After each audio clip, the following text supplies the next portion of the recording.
I want to welcome you back to this segment of 5 Minutes with KeRusso. What I'm attempting to do with you is to pass on some tools to you. It is one thing to be told what's in the Bible. It's another thing to discover what's in the Bible. When we are doing the discovering, then our minds are more active, our minds are more engaged.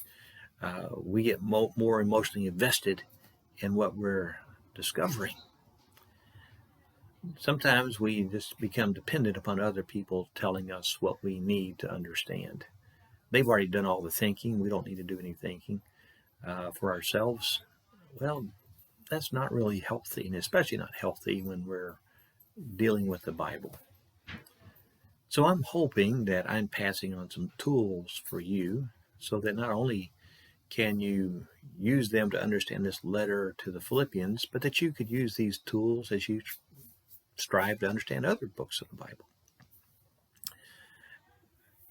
Now, I don't want you to get the impression that it's not good to get help from other people, because it is, and it's necessary.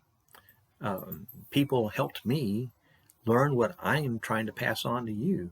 And if you learn from what I pass on to you, you'll be able to pass that on to somebody else. And so it's this continual chain of passing things forward. But it's not good to become so dependent on other people that we don't do the thinking that we need to be doing.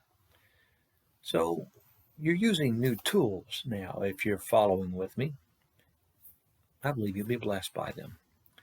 Well, use them, get good at them, and share those with other people.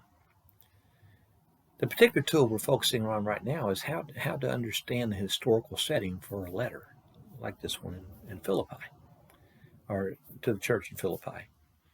And I've asked you to spend 1 week just going through there, underlining, highlighting specific historical statements or writing those down. Then I ask you to spend another week and highlight or write down exhortations or encouragements or commands that Paul gave those disciples. You're going to see that there's some connection between those exhortations and those statements of historical fact that you read in the letter. And pulling them together, you're going to be able to write a summary that kind of fleshes out for you the historical backdrop for this letter.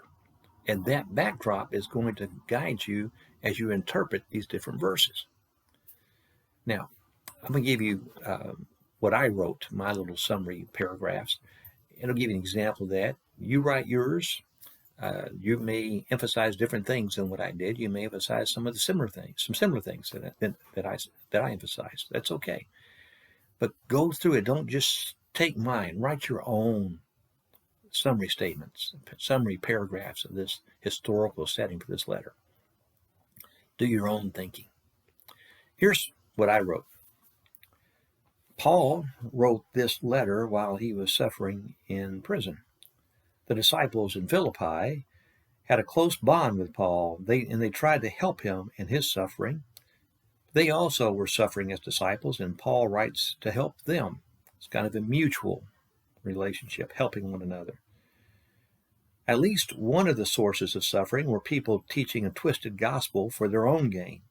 That was causing problems not only for Paul, but for those disciples in Philippi. Part of their teaching was an emphasis on fulfilling Judaic law requiring the circumcision of the male disciples. These people had gained a foothold in the Philippian church, polarizing the disciples, with two women in particular, Euodia and Syntyche, being on opposite sides. They had become divided enough to warrant being mentioned in Paul's letter. That the whole church was being divided is evident by Paul's numerous exhortations to stand as one, to be humble and to consider others better, to follow examples of those disciples who were humble in their own discipleship, and even of Jesus, who was humble in his lordship. These disciples needed to return to celebrating their standing in Jesus, rejoicing in those things, not rejoicing in their standing in the eyes of their teachers who emphasized circumcision or whatever faction people happen to fall in with. These are my summary statements, and it's kind of my way of connecting the dots of what's going on historically that drove Paul to want to write that letter, compelled him to write it. Do your own processing of your thoughts. Write your own summary paragraphs and see where that takes you, okay?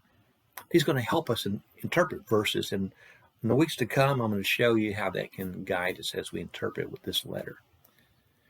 Thank you for spending time with me.